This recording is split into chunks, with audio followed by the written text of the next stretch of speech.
Good evening, everyone.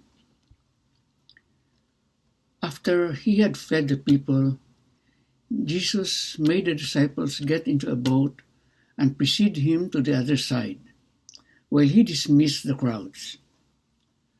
After doing so, he went up on the mountain by himself to pray. When it was evening, he was there alone. Matthew 14, verses 22 to 23. Our gospel today presents us with two different images to ponder. The first one is recorded above, and the second one is the story of Jesus walking on the water. In the second story, the disciples were rowing against the wind and waves in the early morning before the sun rose. Jesus appeared to them walking on the water, and they were frightened. Jesus confronts the fear they experience and calls Peter to walk on the water as a sign of his faith in him. Peter begins to walk on water, and then in fear, he begins to sink. He cries out to Jesus, who catches him and then gently rebukes Peter for his lack of faith. It is helpful to understand the first image in this gospel passage as the context for the second. In this first image, we see Jesus dismissing the crowds after feeding the 5,000 and going up a mountain to pray all alone. Though Jesus was always in perfect union with the Father and therefore had no need for prayer, he prayed nonetheless because it was his human expression of the deep union he had with his Father. As he prayed, he also set forth an example to all who would follow him, teaching them by his example about the importance of private prayer. The primary lesson he taught on this occasion was that prayer is the remote preparation we need so as to overcome all apparent obstacles in life and to confront fear with perfect faith. First, the obvious obstacle Jesus overcame through his prayer was symbolized by his walking on the stormy sea. No one walks on water. It's physically impossible.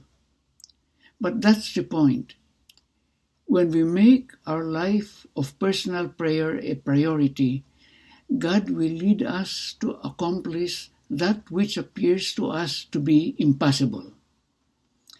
It might not be walking on water literally, but his walking on water after spending the night in prayer is symbolic of every apparent impossibility we face in life. The lesson is that if God wills it, nothing is impossible. We will know that if we make personal prayer our first priority. A second obstacle that Jesus confronts is fear.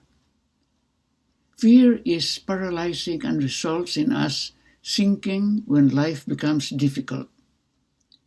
Again, personal prayer is the necessary preparation for overcoming fear. What's interesting is that we have two witnesses of prayer. First is Jesus' witness. He prayed because it was good and right to pray. The second is Peter. He prayed when he started to sink. He said, "Lord, save me." This is the prayer of one who failed to have faith and prayed out of a present need rather than out of a pure love of God. Too often, Peter exemplifies the prayer life that many Christians have. We often wait to pray until we need help and are sinking. But what if Peter had also spent the night in prayer simply out of love of God? What if he had just finished praying all night when he was invited to walk on water? Perhaps then he would have easily walked to Jesus and would not have given into fear. Reflect today upon making your life of prayer the number one priority in your life. Maybe you have many responsibilities in life. Nothing is more important than praying. And not only when you feel trapped or feel like you are sinking. Instead, we must all establish an unbreakable habit of prayer to God for the singular reason that it is good and right to do so. The fruit of such a life of prayer is that no matter what obstacle comes our way, we will have the faith we need to follow every command of our Lord, overcoming even that which appears to be impossible. And God bless you.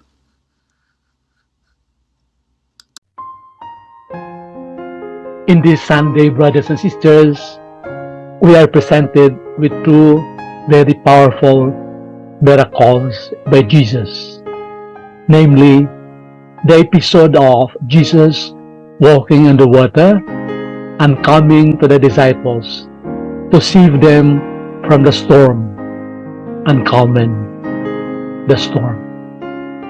This miracle of Jesus follows immediately after feeding the 5,000 and more people in the desert. That confirms or reconfirms the Christological identity of Jesus. Here, Jesus manifests his divine identity by calming the stormy waters. Just as in the beginning, God brought order out of chaos of the raging waters.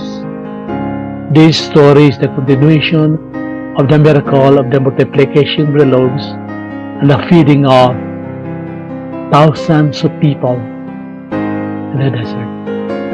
Immediately after the event, we are told that Jesus made the disciples get into the boat and go to the opposite shore, while he himself would send the crowds away and spend the night in prayers. Now it is obvious, brothers and sisters, that after the incident of the feeding of thousands of people, the crowd and the disciples still wanted to follow him. They wanted him to be sold as the king. They wanted Jesus to be put in the pedestal. But nonetheless, Jesus dismissed them. It was a sign that he needed nothing of the sorts, of this adulation, praises. For after which he went then to pray. A time of dialogue, a time of communion, and a time of intimacy with God the Father. It was said that it was evening when Jesus was all alone praying, that the boat then continuously to sail and experience storms, experience troubles, experience difficulties. And during the fourth watch of the night, the Lord went to them walking. And as they saw the Lord, they were thinking that it was a ghost. They were afraid and they were terrified. That's the reason Jesus told Peter, Peter, have courage. It is I. Come.